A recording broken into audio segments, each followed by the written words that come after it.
Hello दोस्तों, कैसे हैं आप लोग। स्वागत है आपका लोग स्टडी पे।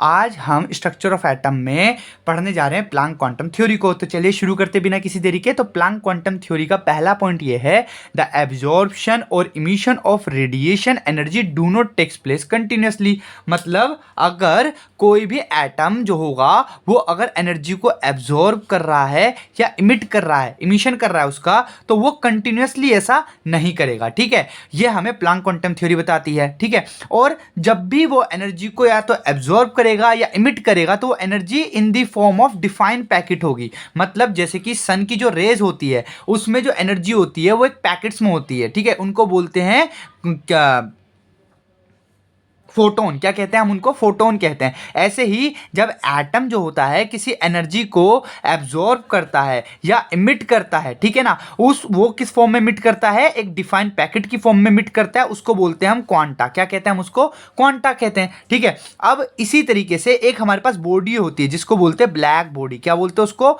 उसको बोलते हैं ब्लैक बॉडी। ब्लैक बॉडी एक ऐसी आइडियल बॉडी होती है जो कि हर टाइप की फ्रीक्वेंसी वाली रेडिएशन को एब्जॉर्ब और इमिट कर सकती है। ठीक है, emit and absorb the radiation of all frequency. हर प्रकार की फ्रीक्वेंसी की रेडिएशन को ब्लैक बॉडी जो होती है वो इमिट कर सकती है या एब्जॉर्ब कर सकती है। और जो फोर्थ पॉइंट है, उस फोर्थ पॉइंट में हम एनर्जी और फ्रीक्वेंसी के बीच में रिलेशन देखते हैं। ठीक है, energy is directly proportional to the frequency. और इसी प्रोपोर्शनलिटी को हटाने के लिए हम क्या करते हैं? एक एच से मल्टीप्लाई करते हैं जिसको बोलते हैं प्लांक्स कांस्टेंट। क्या कहते हैं?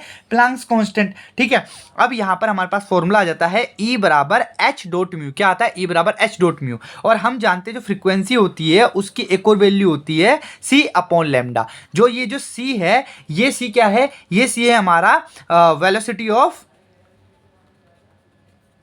लाइट की वेलोसिटी है ये C। ठीक है, और जो यहां पर हमारा जो ये लैम्डा है ये क्या है? This is wavelength. This is wave length, ये हमारी वेव लेंथ है। ठीक है, और इसके कौन इक्वल है? इसके इक्वल है फ्रीक्वेंसी। This is frequency. ठीक है, ये फ्रीक्वेंसी है। अब यहां पर हमारे पास इससे रिलेट करें तो एक और फॉर्मूला बन गया E बराबर एच, और फ्रीक्वेंसी की जगह हम रख देंगे C बाय लैम्डा। तो ये हमारे पास एक और फॉर्मूला आ गया। एक फॉर्मूला हमारे पास था E बराबर एच डॉट फ्रीक्वेंसी, और एक फॉर्मूला हमारे पास E बराबर h dot c by lambda. E बराबर h dot c by lambda. ठीक है, चलिए यहां पर हमारे पास दोनों फॉर्मूले हो गए। अब एक बार बस हम कुछ जो जैसे प्लैंक कांस्टेंट है तो इसकी वैल्यू क्या होगी? तो जो एच की वैल्यू है वो हमें पता होनी चाहिए। वो होती है 6.62 इंटू 10 की power minus 34 joule into second. ठीक है, ऐसे ही और एक और इसकी वैल्यू होती है, वो होती है ईयर गेस डॉट सेकेंड में। ठीक है, उसको अगर मैं लिखूं वो होती है 6.62 इंटू 10 की power minus 27 ERGS dot second. ठीक है, तो ये दोनों वैल्यूज आपको याद रखनी है, लेकिन मेनली आपको ये वाली याद रखनी है, जूल डॉट सेकंड की। ठीक है, ये वैल्यू आपके बहुत काम आएगी। चलिए, और हर जगह आपको यही पुट करनी है। और जो वेलोसिटी ऑफ लाइट है इसकी कितनी वैल्यू होती है? इसकी वैल्यू होती है 3 इंटू 10 की पावर 8 मीटर पर सेकेंड। ठीक है, तो वेलोसिटी ऑफ लाइट की वैल्यू कितनी होती है? 3 इंटू 10 की पावर 8 मीटर पर सेकेंड। चलिए, अब यहां पर हमारे पास प्लैंक क्वांटम थ्योरी आ गई। प्लैंक क्वांटम थ्योरी के हमने चारों पॉइंट्स देख लिए और हमने हमारी डेरिवेशन भी निकाल ली। E बराबर एच डॉट म्यू।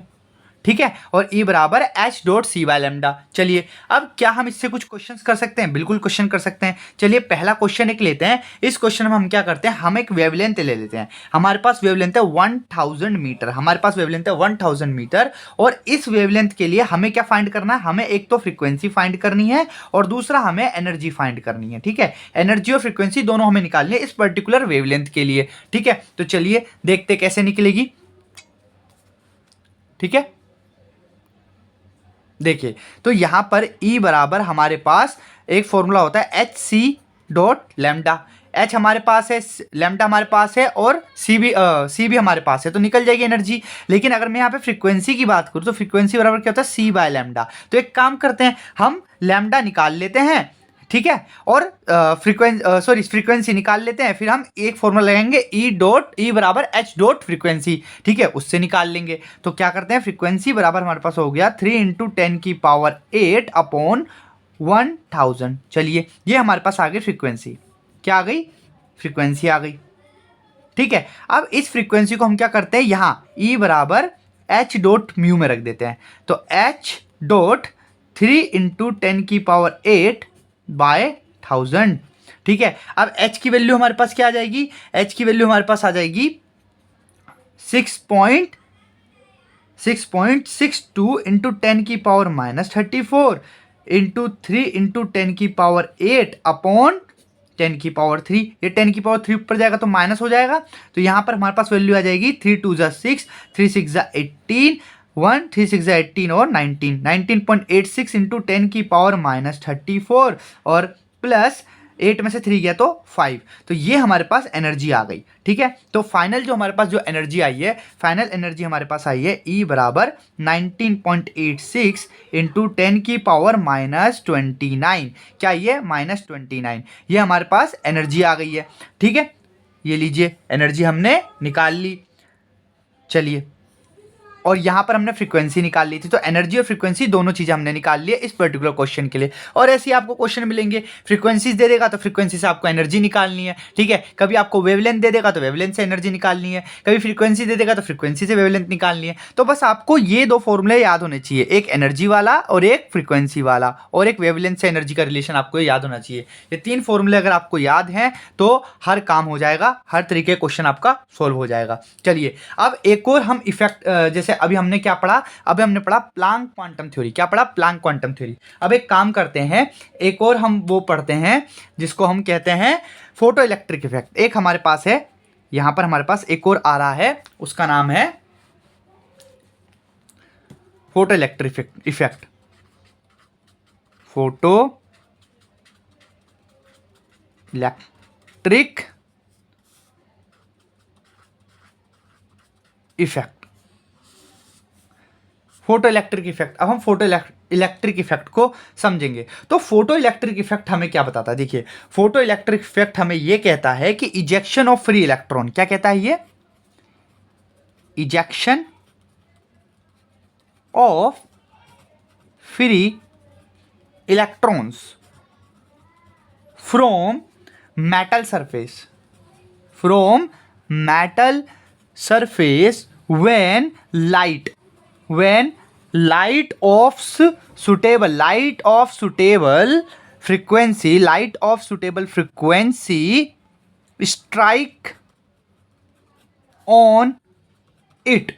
ठीक है, जब इस मेटल सरफेस पे एक सुटेबल फ्रीक्वेंसी की लाइट टकराएगी तो क्या होगा? Ejection of free electron, free electron जो होंगे वो इजेक्ट कर जाएंगे इस मेटल सरफेस से। ठीक है, और the ejected electron are known as photo electron. और चूंकि ये जो इलेक्ट्रॉन्स हैं, चूंकि ये जो इलेक्ट्रॉन हैं ये इस फोटोन की एनर्जी से निकले हैं, तो हम क्या बोलेंगे? The ejected electrons are known as photo electrons. क्या कहेंगे? फोटो इलेक्ट्रॉन्स हम इन्हें कहेंगे। ठीक है, क्यों? क्योंकि फोटोन की एनर्जी तो इन इलेक्ट्रॉन्स के पास थी, तभी तो ये निकल गए। अब अगर मैं इसको आपको प्रैक्टिकली बताऊं तो देखिए, जैसे कि एक मेटल सरफेस है, ठीक है, ये हमारे पास एक मेटल सरफेस है, ये हमारे पास एक मेटल सरफेस है। ठीक है, अब ये मेटल कोई सा भी हो सकता है। ठीक है, कोई किसी भी एलिमेंट का मेटल हो सकता है। अब मैं कहता हूं कि इससे जो है ये एनर्जी, लाइट एनर्जी टकरा रही है। ठीक है, अब जब ये लाइट एनर्जी टकरा रही है तो इसके पास सर्टेन अमाउंट ऑफ एनर्जी भी है, तो वो एनर्जी जो है वो इस मेटल को ट्रांसमिट हो रही है। अब इस मेटल की जो सरफेस है, मेटल की जो ये जो सरफेस है, इस सरफेस पे जितने भी फ्री इलेक्ट्रॉन्स है वो इस एनर्जी को लेके क्या करेंगे? वो इस एनर्जी को लेके भाग जाएंगे, वो इस एनर्जी को लेके क्या करेंगे? वाइप्ड आउट करेंगे। ठीक है, बाहर की तरफ निकलेंगे। तो ये इलेक्ट्रॉन्स जो है इस मेटल सरफेस से बाहर की तरफ निकल जाएंगे, ये जो लाइट एनर्जी है इसको लेने के बाद। क्लियर हो रही है बात? यही है फोटो इलेक्ट्रिक इफेक्ट। ठीक है, और ये जो इलेक्ट्रॉन्स है इन्हीं को हम बोल रहे हैं फोटो इलेक्ट्रॉन्स। क्या बोल रहे हैं? फोटो इलेक्ट्रॉन्स कह रहे हैं। चलिए, अब यहां पर हम इस जो ये इफेक्ट है, इस इफेक्ट के बारे में क्या हमने, मतलब इस इफेक्ट से हमने क्या कंक्लूजन निकाला उसको देखते हैं। तो जो पहला कंक्लूजन है वो ये है कि energy of photo electrons is directly proportional to the frequency of radiation, directly proportional to the frequency of radiation। मतलब जिस फ्रीक्वेंसी की रेडिएशन हम इस मेटल सरफेस पर डाल रहे हैं उस रेडिएशन की एनर्जी पे इस फोटो इलेक्ट्रॉन की एनर्जी डिपेंड करेगी, ठीक है। क्योंकि हम जानते हैं कि जो एनर्जी होती है वो डायरेक्टली प्रोपोर्शनल किसके होती है, फ्रीक्वेंसी के। तो more will be the frequency, more will be the energy. जितनी ज्यादा फ्रीक्वेंसी की रेडिएशन होगी उतनी ज्यादा ही उसके अंदर एनर्जी होगी, ठीक है। चलो पहला पॉइंट हम समझ गए। सेकंड पॉइंट की अगर हम बात करें तो सेकंड पॉइंट हमें बताता है कि number of photo electron, number of photo electrons emitted, क्या बोल रहा हूं मैं, number of photo electrons emitted per second is directly proportional to the intensity of incident radiation, तो इंसिडेंट रेडिएशन की इंटेंसिटी के ऊपर, किसके ऊपर, जो हम रेडिएशन डाल रहे हैं, ये जो रेडिएशन हम डाल रहे हैं इस मेटल सरफेस के ऊपर, इसकी इंटेंसिटी के ऊपर डिपेंड करेगा नंबर ऑफ इलेक्ट्रॉन्स, कि कितने नंबर ऑफ इलेक्ट्रॉन इजेक्ट करेंगे इस मेटल सरफेस से। चलिए अब थर्ड पॉइंट की बात कर लेते हैं। थर्ड पॉइंट हमें क्या बताता है, थर्ड पॉइंट हमें बताता है कि light of any frequency is not, light of any frequency is not able to cause emission of the electron, from the metal surface, ठीक है। तो मेटल सरफेस से इलेक्ट्रॉन का इमिशन हो जाए, इलेक्ट्रॉन्स निकल जाए, हर लाइट में ये पॉसिबल नहीं है। ये हमें फोटो इलेक्ट्रिक इफेक्ट से पता चला। और फोर्थ पॉइंट जो हमें पता चला वो ये पता चला कि जो काइनेटिक एनर्जी होती है किसी भी इलेक्ट्रॉन की, kinetic energy of electron increase, कैसे इंक्रीज करती है, इंक्रीज लीनियरली। कैसे इंक्रीज करती है, इंक्रीज करती है linearly with the frequency of light. तो जितनी ज्यादा लाइट की फ्रीक्वेंसी होगी, मतलब जिस फ्रीक्वेंसी की लाइट होगी, अगर वो फ्रीक्वेंसी बहुत ज्यादा है तो लाइट के अंदर एनर्जी भी बहुत ज्यादा होगी, उतनी ज्यादा काइनेटिक एनर्जी होगी किसी भी इलेक्ट्रॉन की। और वो कैसे बढ़ेगी, लीनियरली बढ़ेगी। इसका क्या मतलब हो गया, इसका मतलब ये हो गया कि सपोज ये मेरे पास एक छोटा सा ग्राफ है, ठीक है, और यहां पर मैंने ली काइनेटिक एनर्जी, क्या ली मैंने, काइनेटिक एनर्जी, और यहां पर मैंने ले लिया मतलब काइनेटिक एनर्जी और किसका देख रहे, फ्रीक्वेंसी ले, ये काइनेटिक एनर्जी इलेक्ट्रॉन की और ये फ्रीक्वेंसी ऑफ लाइट है, ठीक है। तो more will be the frequency of light, more will be the kinetic energy of electron, तो ऐसे बढ़ेगी, ये ग्राफ हमें ऐसे मिलेगा, ठीक है। तो यहां पर फ्रीक्वेंसी V1 है, तो यहां पर काइनेटिक एनर्जी हमारी K1 है, ठीक है। यहां पर काइनेटिक एनर्जी K2 है क्योंकि यहां पर फ्रीक्वेंसी क्या है, V2 है। और हम क्या देखेंगे, K2 is more than K1 because V2 is more than V1, ठीक है। ये हमें सिंपल इस फोर्थ पॉइंट से पता चलता है। चलिए अगला पॉइंट हम देखते हैं, ठीक है। अगला पॉइंट हमें क्या बताता है, अगला पॉइंट हमें बताता है वर्क फंक्शन या थ्रेशोल्ड एनर्जी के बारे में।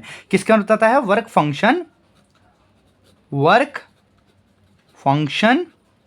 या फिर हम इसे कह सकते हैं थ्रेशोल्ड एनर्जी। थ्रेशोल्ड एनर्जी क्या होती है पता है आपको, थ्रेशोल्ड एनर्जी ना एक तरह की मिनिमम एनर्जी होती है, थ्रेशोल्ड एनर्जी, ठीक है। अब इसके बारे में थोड़ा जानते हैं, वर्क फंक्शन और थ्रेशोल्ड एनर्जी के बारे में क्या कहते हैं। तो the minimum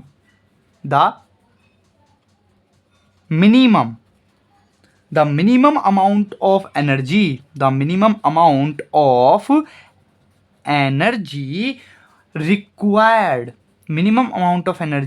required to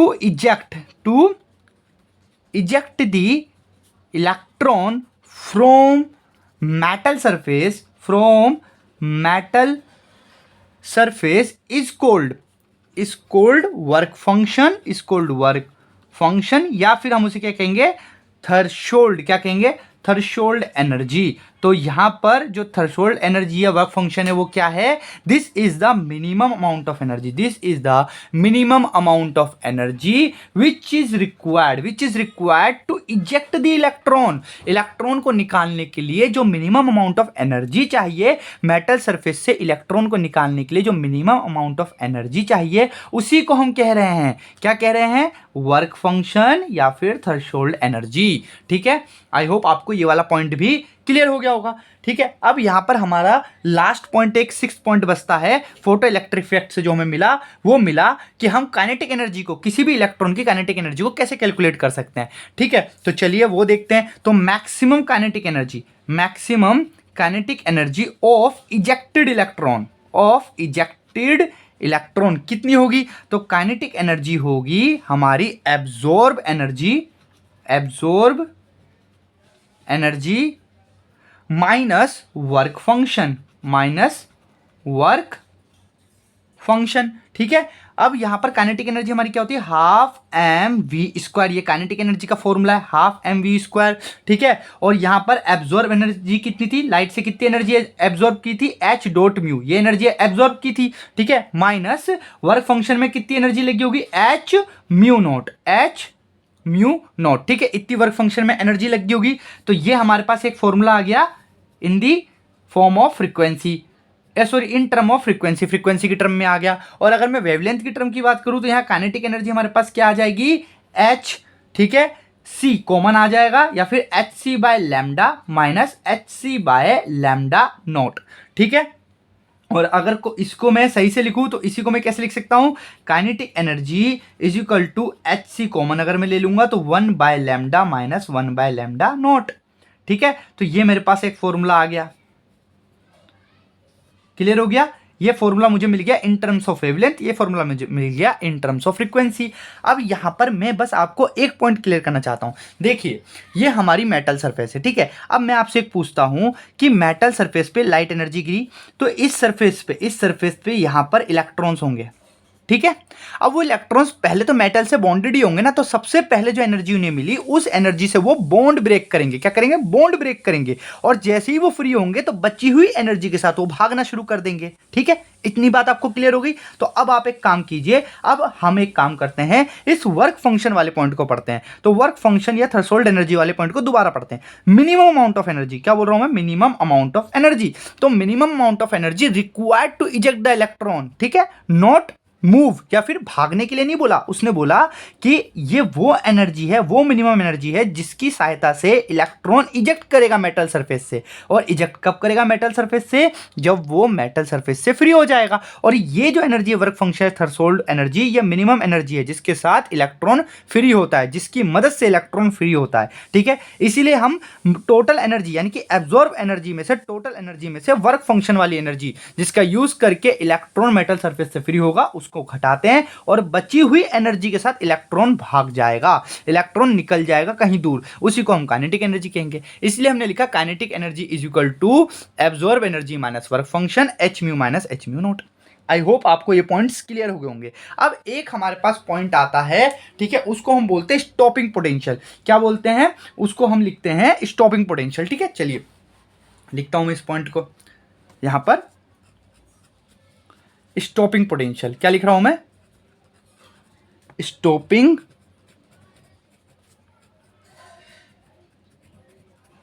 potential. तो अब हमें इस स्टॉपिंग पोटेंशियल को और समझना है कि ये स्टॉपिंग पोटेंशियल क्या है। चलिए समझते हैं। तो ये जो स्टॉपिंग पोटेंशियल है ये भी मिनिमम पोटेंशियल है। क्या है? द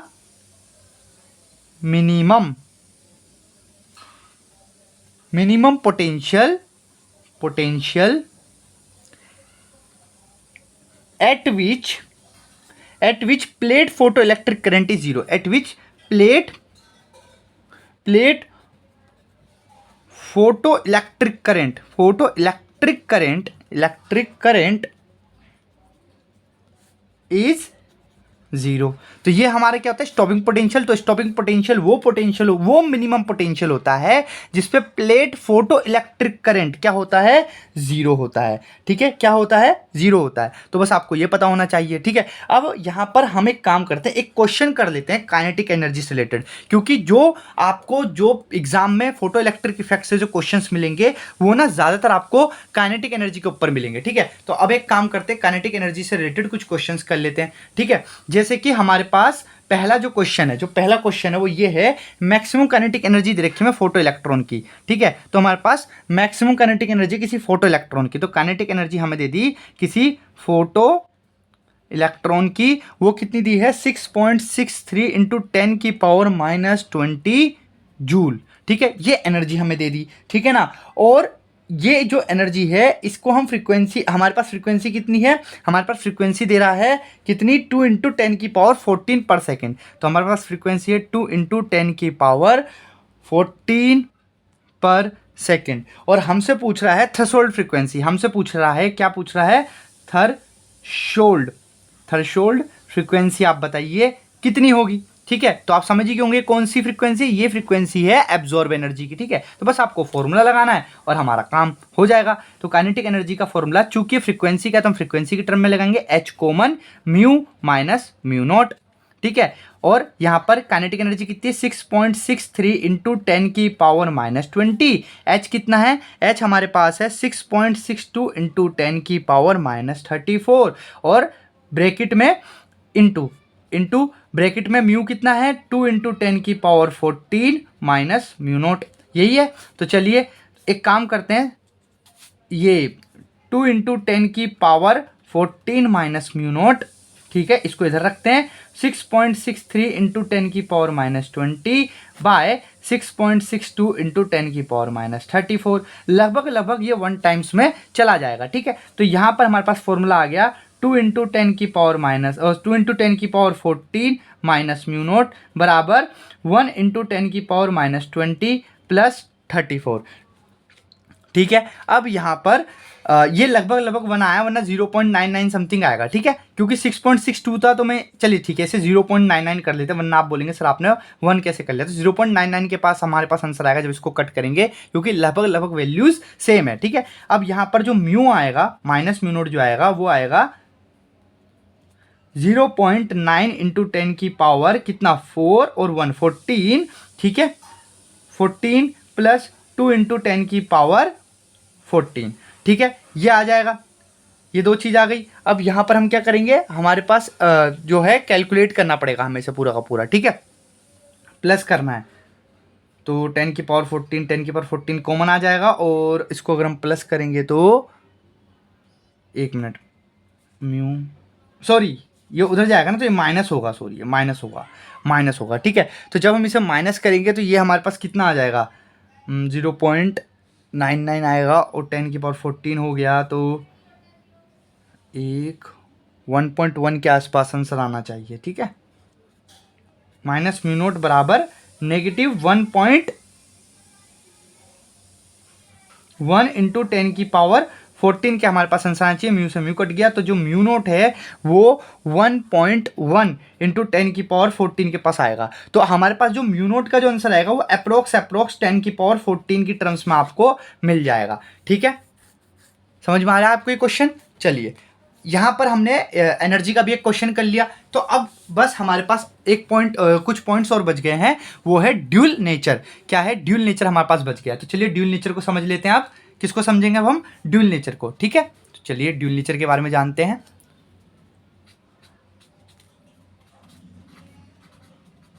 ड्यूल नेचर, ठीक है, तो चलिए ड्यूल नेचर क्या होता है पहले वो समझ लेते हैं। देखिए ड्यूल नेचर क्या होता है कि कोई भी माइक्रोस्कोपिक पार्टिकल जो होता है ना, वो ड्यूल नेचर शो करता है। ड्यूल नेचर का मतलब है कि वो पार्टिकल की तरह भी बिहेव कर रहा है और वेव की तरह भी बिहेव कर रहा है, लेकिन एक ही टाइम पे नहीं, अलग अलग टाइम पे। मतलब जब कोई पार्टिकल, जब कोई मैं कैसे समझाऊं इसे, कि जैसे कोई भी माइक्रोस्कोपिक पार्टिकल है जो आंखों से नहीं दिखता, ठीक है, कोई भी माइक्रोस्कोपिक पार्टिकल है जो आंखों से नहीं दिखता, अगर वो रेस्ट की पोजीशन में, किस पोजीशन में, रेस्ट की पोजीशन, मतलब रुका हुआ है। ठीक है, मान लीजिए ये एक माइक्रोस्कोपिक पार्टिकल है। ठीक है, अब ये रेस्ट में है, रुका हुआ है, ऐसे, रुक जाओ भाई, रुका हुआ है, मूव नहीं कर रहा, तो ये अभी एक पार्टिकल की तरह बिहेव करेगा। लेकिन जैसे ही ये मोशन करेगा, जैसे ही ये देखिए, जैसे ही ये मूव कर रहा है, जैसे ही ये जो है ये मूव कर रहा है, then it will behave as wave. ठीक है, then it will behave as wave. तो यही है ड्यूल नेचर, यही है ड्यूल नेचर। तो ड्यूल नेचर हमसे क्या कहता है, ड्यूल नेचर हमसे कहता है अ माइक्रोस्कोपिक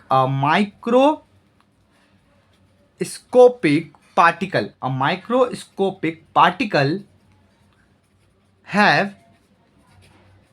dual nature, ठीक है, in position in position of rest, rest की पोजिशन में वो कैसे बिहेव करेगा, it will behave as a particle. कैसे बिहेव करेगा, it will behave as a particle, ठीक है ना। लेकिन जब ये मोशन होगा, इन मोशन, इन मोशन मतलब जब वो पार्टिकल मूव कर रहा होगा, in motion it will behave, it will यानी कि पार्टिकल कैसा बिहेव करेगा, it will behave as wave. तो पार्टिकल हमारा एक वेव की तरह, एक तरंग की तरह बिहेव करेगा। यही है ड्यूल नेचर, ठीक है। अब इस ड्यूल नेचर को ऑब्जर्व किसने किया था पहली बार, ठीक है ना। तो देखिए ये जो ड्यूल नेचर है ना, इस ड्यूल नेचर को फर्स्ट टाइम ऑब्जर्व किया था, फर्स्ट टाइम इस ड्यूल नेचर को ऑब्जर्व किया था डी ब्रोगली ने। किसने ऑब्जर्व किया था, डी ब्रोगली ने। डी ब्रोगली ने ऑब्जर्व किया था ड्यूल नेचर को, ठीक है, of microscopic particle. But experimental proof, जो एक्सपेरिमेंटल प्रूफ है, एक्सपेरिमेंटल जो प्रूफ है वो किसने दिया था, experimental proof of dual nature of particle, experimental proof of dual nature of particle given by Davisson and Germer. किसने दिया था, गिवन बाय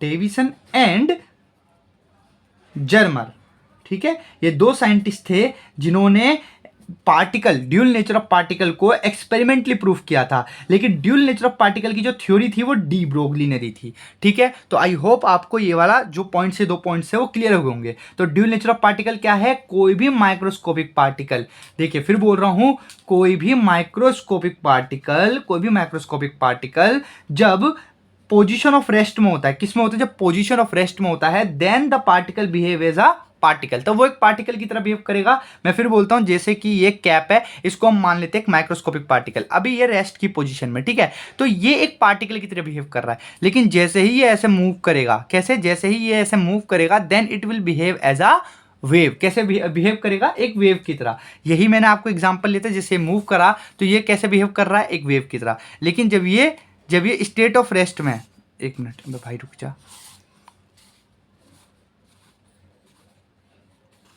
जैसे कि मान लीजिए, भाई खड़ा हो जा, रुक ही नहीं रहा, तो जैसे रेस्ट की पोजीशन में, तो ये एक पार्टिकल की तरह बिहेव कर रहा है। लेकिन जैसे ही ये देखिए ये मूव करा इसने, यहाँ पे देखिए ये मूव कर रहा है, तो ये एक वेव की तरह बिहेव करेगा। यही है microscopic nature of the particle, microscopic particle का नेचर, ड्यूल नेचर। या तो वो पार्टिकल की तरह बिहेव करेगा जब वो रेस्ट में होगा, या फिर वो कैसे एक वेव की तरह बिहेव करेगा जब वो कैसे, कब होगा, मोशन में होगा, ठीक है। और इसको डी ब्रोगली ने दिया था, एक्सपेरिमेंटल प्रूफ इसका डेविसन और जर्मन ने दिया था, ठीक है।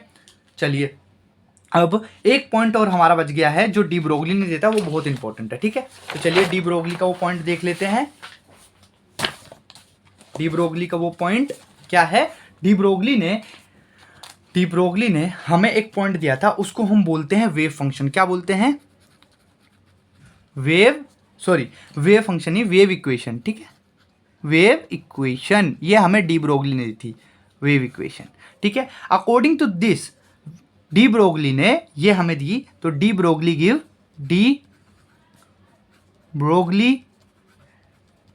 Give a relation between wavelength and momentum, between wavelength and momentum of moving microscopic particle,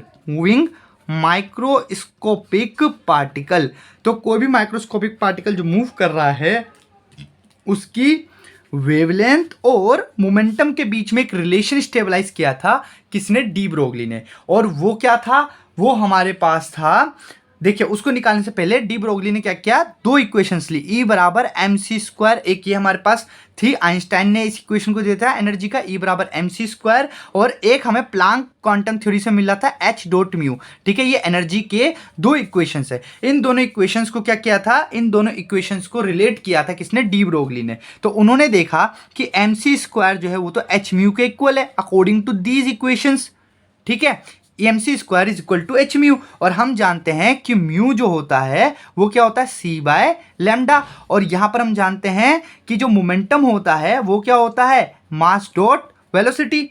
ठीक है। तो इन दो फैक्टर से उन्होंने निकाला, तो यहां पर उन्होंने क्या किया, mc² बराबर h dot c by lambda, ठीक है। इसका यूज करके उन्होंने फ्रीक्वेंसी की जगह c डॉट लैम्डा रख दिया, एक c से एक c कट, तो यहां पर mc बराबर हमारे पास आ गया h बाय लैम्डा, mc बराबर हमारे पास क्या गया h बाय लैम्डा, और लैम्डा बराबर उन्होंने निकाला h बाय mc, ठीक है, h बाय mc। तो यहां पर आप देख सकते हैं कि वेवलेंथ और mc क्या है हमारा मोमेंटम।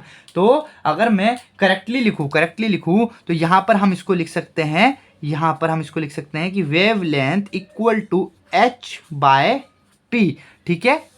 तो ये हमारे पास एक रिलेशन आ गया, ठीक है, मोमेंटम और वेवलेंथ के बीच का। तो ये डी ब्रोगली ने हमें रिलेशन दिया था और इसी रिलेशन को बोलते हैं वेव इक्वेशन। तो अगर हमारे पास वेवलेंथ है तो हम क्या निकाल सकते हैं, हम momentum of the microscopic particle, momentum of the moving microscopic particle भी निकाल सकते हैं, ठीक है। अब if the velocity of microscopic particle, मान लेते हैं if the velocity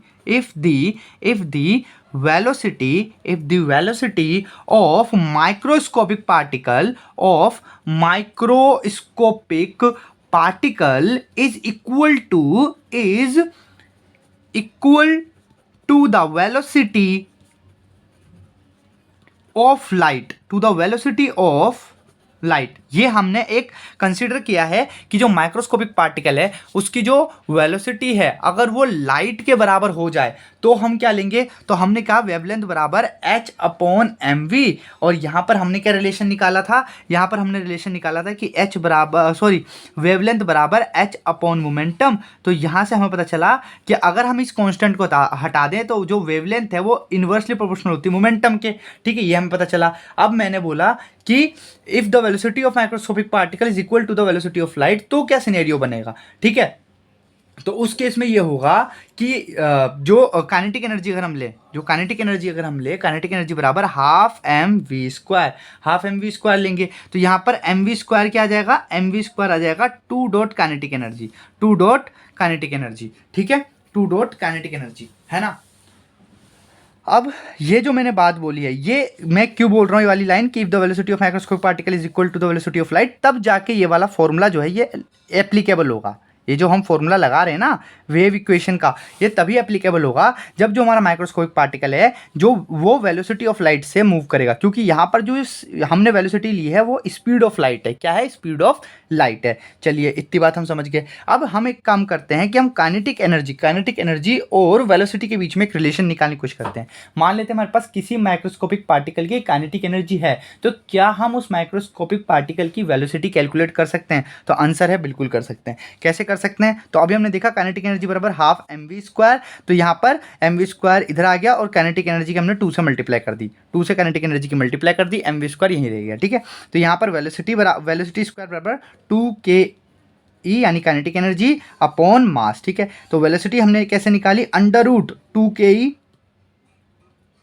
upon mass, ठीक है। ये हमारे पास क्या आ गया, ये हमारे पास आ गई वेलोसिटी, क्या आ गई, वेलोसिटी आ गई, ठीक है। अब यहाँ पर मैं आपसे एक बात कहता हूँ कि इसी फॉर्मूले को अगर आप रिलेट करें किससे, इस वाले फंडे से, ठीक है, तो लैम्डा बराबर होता है h अपॉन एम वी यानी कि वेलोसिटी, है ना। तो यहाँ पर हमारे पास वेलोसिटी तो ये दे रखी, तो वेवलेंथ बराबर हमारे पास क्या आ जाएगा, h m into under root 2ke kinetic energy upon mass, ठीक है। अब यहाँ से एक अंडर रूट से एक मास कट जाएगा, तो लैम्डा बराबर हमारे पास आ जाएगा h whole under root 2 dot k dot e into mass. तो ये हमारे पास क्या आ गया, ये हमारे पास अल्टीमेट फॉर्मूला आ गया वेवलेंथ की फॉर्म में, और ये वाला हमारे पास फॉर्मूला आ गया वेलोसिटी की फॉर्म में। तो अगर मैं वेलोसिटी काइनेटिक एनर्जी से निकालनी है तो हम ऐसे निकाल लेंगे, और अगर मैं वेवलेंथ निकालनी है काइनेटिक एनर्जी से तो हम इस तरीके से हम निकाल लेंगे, ठीक है। तो आई होप आपको ये वाला जो फॉर्मूला है वो समझ में आया होगा, वेव इक्वेशन आपको समझ में आ गई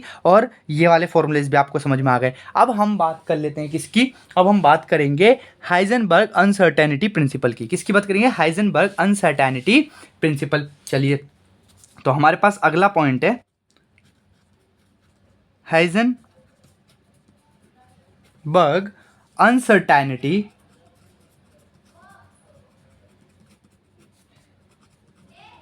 प्रिंसिपल, ठीक है। इसकी बात करनी है हमें।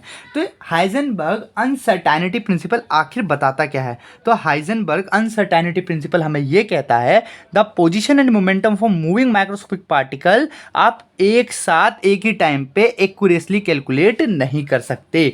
ठीक है, मतलब the position and momentum of moving, देखिए ध्यान देना आप इस पॉइंट पे जो मैं लिख रहा हूं, मूविंग माइक्रोस्कोपिक पार्टिकल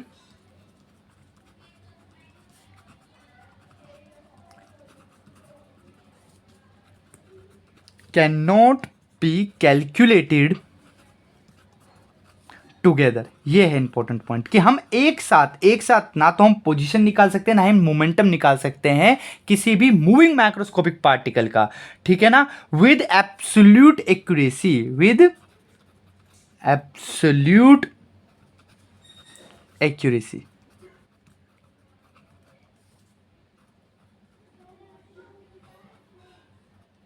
ठीक है, चलिए एक्यूरेसी, चलिए ये वाला पॉइंट हम समझ गए। अब इसी पॉइंट को अगर मैं फॉर्मूले के फॉर्म में लिखूँ तो वो आएगा डेल्टा एक्स यानी कि position into change in momentum, ठीक है, इज मोर देन और इक्वल टू h अपॉन 4 पाई। तो ये हमारे पास क्या आ गया? ये हमारे पास आ गया इक्वेशन की फॉर्म में अनसर्टेनिटी प्रिंसिपल। ठीक है, क्या है? Position into momentum is equal to और ग्रेटर देन और equal to h upon 4 pi. ठीक है, और इसी को अगर आप मास और वेलोसिटी की फॉर्म में लिखना चाहे तो वो आ जाएगा delta x into mass dot change in velocity, है ना, इक्वल टू और ग्रेटर देन h अपॉन 4 पाई। यही हमारा हाइजेनबर्ग अनसर्टेनिटी प्रिंसिपल। ठीक है, अब हमारे पास एक और क्या बोलते हैं, एक और चीज़ें जो हमें समझनी है वो है हमारे पास स्क्रोडिंगर वेव मैकेनिकल मॉडल। क्या है? Schrödinger wave mechanical model. ठीक है, चलिए लिखते हैं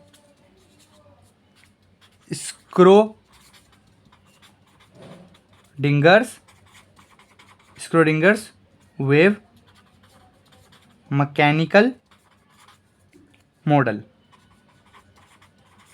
ठीक है, इसको समझना है हमें, स्क्रोडिंगर वेव मैकेनिकल मॉडल को। तो स्क्रोडिंगर वेव मैकेनिकल मॉडल हमें क्या बताता है? Based on wave and particle nature of electron. तो स्क्रोडिंगर वेव मैकेनिकल मॉडल किस पे बेस्ड है? Based on wave and particle nature of electron. ठीक है, तो इलेक्ट्रॉन के वेव और पार्टिकल नेचर पे बेस्ड होता है हमारा स्क्रोडिंगर वेव मैकेनिकल मॉडल। ठीक है, लेकिन हमें स्क्रोडिंगर वेव मैकेनिकल मॉडल में पता क्या चलता है? ठीक है, स्क्रोडिंगर वेव मैकेनिकल मॉडल हमें बताता है the motion of electron around the positively charge nucleus like 3D wave. ठीक है, तो motion of electron around the positively charge nucleus is like 3D wave.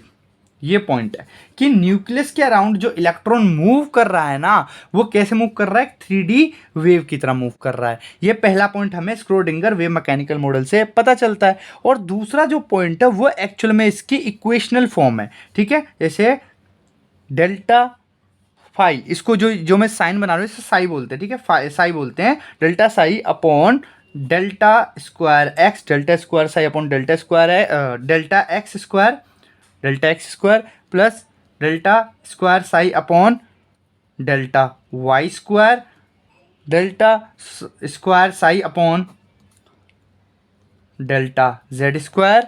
ठीक है, plus 8 pi square m upon h square E minus V velocity वाला और psi equal to 0। ये हमारे पास जो है ये स्क्रोडिंगर वेव मैकेनिकल मॉडल की इक्वेशन हमें पूरी मिल गई।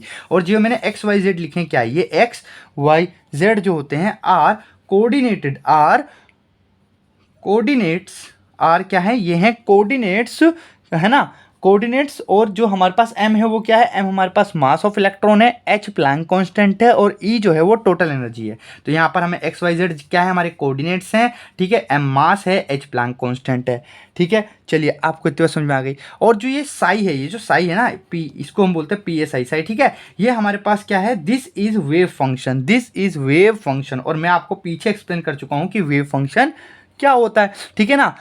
और यहां पर मैंने साई स्क्वायर लिया है, ये क्या है, ये प्रोबेबिलिटी को दर्शाता है। किसको दर्शाता है, प्रोबेबिलिटी, प्रोबेबिलिटी, प्रोबेबिलिटी फैक्टर है, प्रोबेबिलिटी फैक्टर है ये हमारा साई स्क्वायर, ठीक है, प्रोबेबिलिटी फैक्टर। चलिए इतनी बात हम समझ गए। अब थोड़े पॉइंट्स हैं जो हमें इससे और मिलते हैं, वो हमें मिलता है पहला पॉइंट।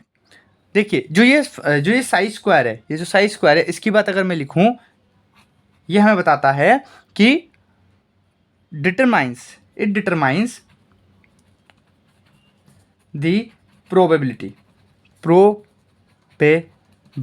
of, किसकी probability of presence of electrons in unit volume like in orbitals, ठीक है। the probability of presence of electron is 90 to 95%। क्या मतलब है इसका, देखिए हमने बोला कि फाई जो स्क्वायर होता है ये प्रोबेबिलिटी फैक्टर होता है, तो प्रोबेबिलिटी फैक्टर होगा तो जाहिर सी बात है ये हमें प्रोबेबिलिटी बताएगा। लेकिन किस चीज़ की प्रोबेबिलिटी बताता है, ये हमें बताता है प्रोबेबिलिटी प्रेजेंस ऑफ इलेक्ट्रॉन। किसकी प्रोबेबिलिटी के बारे में बताता है, इलेक्ट्रॉन की प्रेजेंस के बारे में बताता है कि इलेक्ट्रॉन कहाँ पर ज़्यादा मिलने के चांसेस या संभावना है। जैसे कि एग्जांपल ये ले रहा है, एग्जांपल है कि ऑर्बिटल्स में जो इलेक्ट्रॉन की प्रेजेंस होती है वो 90 to 95% कन्फर्म होती है कि ऑर्बिटल्स में इलेक्ट्रॉन 90 to 95% है कि मिलेंगे ही मिलेंगे, ठीक है। अब electrons are present in atomic orbital, where in molecules it is present in molecular orbital. ये बात आपको ध्यान रखनी है कि जैसे एटम्स जो इलेक्ट्रॉन्स होते हैं, जो इलेक्ट्रॉन्स एटम में होते हैं, ठीक है ना, इलेक्ट्रॉन्स इन एटम कहाँ प्रेजेंट होंगे बताइए, इलेक्ट्रॉन्स इन एटम प्रेजेंट होंगे हमारे एटॉमिक ऑर्बिटल में। कहाँ प्रेजेंट होंगे, एटॉमिक ऑर्बिटल में, ठीक है। बट अगर मैं बात करूं इलेक्ट्रॉन्स इन मॉलिक्यूल्स, किसकी बात करूं, इलेक्ट्रॉन्स इन मॉलिक्यूल्स, तो ये जो इलेक्ट्रॉन्स इन मॉलिक्यूल्स है ये प्रेजेंट होंगे मॉलिक्यूलर ऑर्बिटल्स में। किसमें, मॉलिक्यूलर ऑर्बिटल्स में प्रेजेंट होंगे, ठीक है। बस ये दो पॉइंट आपको ध्यान रखना है। अब हमारे पास एक कॉन्सेप्ट था, अगर आपको याद हो, NLM, ठीक है, इन सब का। तो ये NLM है क्या, तो मैंने आपको बताया था कि हमारे पास है क्वांटम नंबर्स। तो यहां पर मैंने क्या लिखा है, यहां पर मैंने लिखा है हमारे पास है क्वांटम